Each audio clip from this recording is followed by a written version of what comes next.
नमस्कार, आप देख रहे हैं प्राइम टीवी और मैं हूं आपके साथ अनन्या मिश्रा। कहानी उस शख्स की जो एक योगी है, वो योगी जिसने दुनियाबाजी, मोह, आशाओं को त्याग कर कर्मस्थली को ही अपने माथे का चंदन समझा, जिसने जब से सत्ता की बागडोर संभाली है तब से कानून का बोलबाला है। आज योगी राज के 8 साल पूरे हो चुके हैं और ऐसे में एक नजर योगी के कार्यकाल पर। देखिए इस रिपोर्ट को।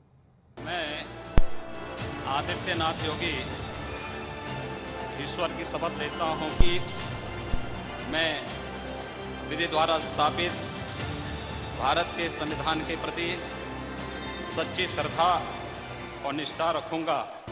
ये उस शख्स की कहानी है जिसने सियासत के सभी गुणाभाग को फेल कर दिया, जो भगवा रंग के लिबास में लिपटा राजनीति का महानायक बन गया, जिसने अपने राजनीति के तर्कश से सारे समीकरणों को ध्वस्त कर दिया।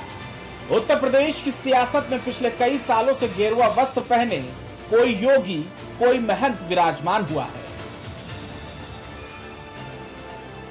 सियासत के इस योगी के अपने तेवर हैं और विचारों की अपनी धारा है।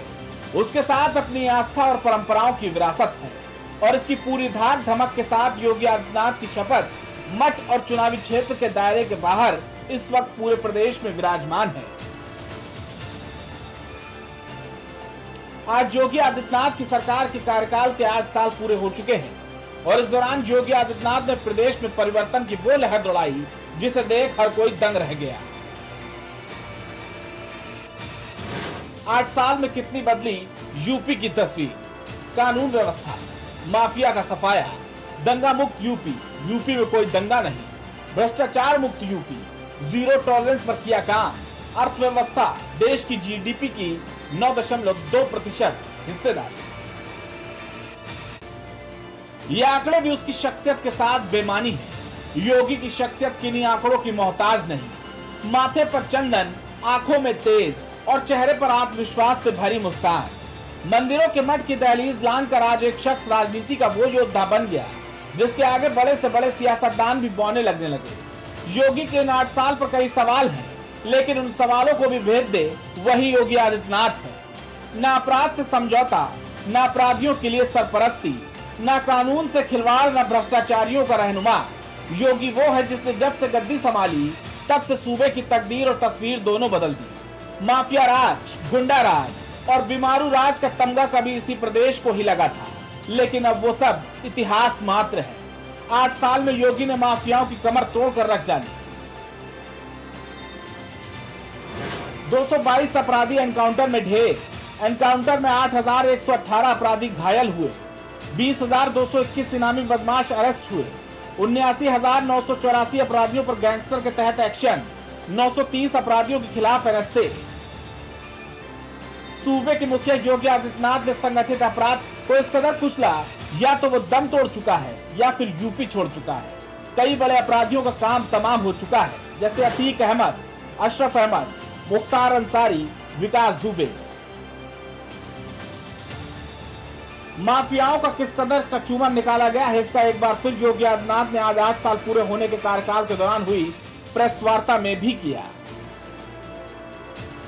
पिछली सरकारों ने दंगाइयों के काल के रूप में जाने जाने वाली पीएससी की 54 कंपनियों को समाप्त कर दिया था। यानी उन्होंने एक व्यवस्था, एक साजिश की थी कि जब यहां पे पीएससी ही नहीं रहेगी तो फिर इसके बाद दंगाइयों को खुली छूट मिल जाएगी। हमारी सरकार आई, हमने इन सभी कंपनियों को फिर से बहाल किया, बल्कि महिला बटालियन की 3 महिला नई बटालियन भी गठित की। प्रदेश के अंदर अन्य महत्वपूर्ण स्थलों पर भी 5 नई पीएससी की बटालियन के गठन की प्रक्रिया को आगे बढ़ाया।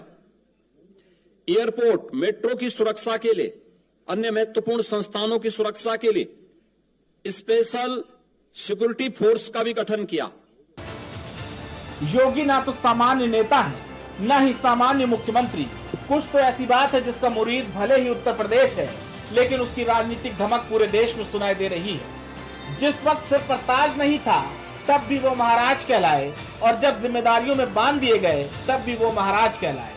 न जन से योगी था, न राजनीति उसकी आस्था, लेकिन वो एक आस्थावान कर्मयोगी जरूर साबित हुए। हाल ही में उन्होंने इस बात को जाहिर भी किया। यद्यपि मेरी 3 पीढ़ियां श्री राम जन्मभूमि आंदोलन के लिए समर्पित थी, मुझे कोई समस्या नहीं थी, लेकिन शासकीय व्यवस्था जिस नौकरशाही से जकड़ी होती है, उस नौकरशाही में एक बड़ा वर्ग ऐसा था जो कहता था कि मुख्यमंत्री के रूप में अयोध्या जाने से विवाद खड़ा होगा। अब ने कभी विवाद खड़ा होता तो होने दीजिए, लेकिन अयोध्या के बारे में कुछ सोचने की आवश्यकता है। फिर एक वर्ग ऐसा था जिसने कहा कि आप जाएंगे फिर राम मंदिर की बात होगी। तो मैंने कहा कौन हम सत्ता के लिए आए हैं, राम मंदिर के लिए सत्ता भी गंवानी पड़ेगी तो कोई समस्या नहीं होनी चाहिए।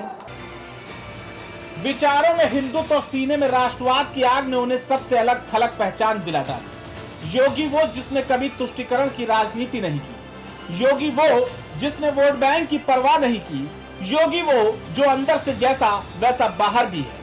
राम मंदिर से लगाव और आक्रांताओं पर वार करने से कभी योगी ने गुरेज नहीं किया। भारत के महापुरुषों के प्रति श्रद्धा और सम्मान का भाव हर नागरिक का दायित्व होना चाहिए और स्थितियों में किसी भी आक्रांता को महिमा मंडन नहीं करना चाहिए। आक्रांता का महिमा मंडन का मतलब देशद्रोह की नींव को पुख्ता करना और स्वतंत्र भारत ऐसे किसी देशद्रोही को स्वीकार नहीं कर सकता है। कर्म, आस्था और धर्म ये तीनों मिलकर एक त्रिवेणी की तरह है जो व्यक्ति के जीवन को दिशा और अर्थ प्रदान करते हैं। योगी अपने कर्मों को ईमानदारी और निष्ठा से पूरा करते हैं, जिससे उनकी आस्था और मजबूत होती चली जाती है। प्रदेश के सिरमौर के साथ ही उन्होंने अपनी और करोड़ों की आस्था का भी ध्यान रखा। इसकी वानगी सनातन के सबसे बड़े रंगमंच यानी महाकुंभ में भी देखने को मिली। महाकुंभ में एक साथ करोड़ों लोगों को क्राउड मैनेजमेंट के तहत आस्था की डुबकी लगाने वाले महंत योगी आदित्यनाथ ही हैं। इस खास रिपोर्ट में फिलहाल इतना ही। बाकी खबरों के लिए बने रहिए प्राइम टीवी के साथ।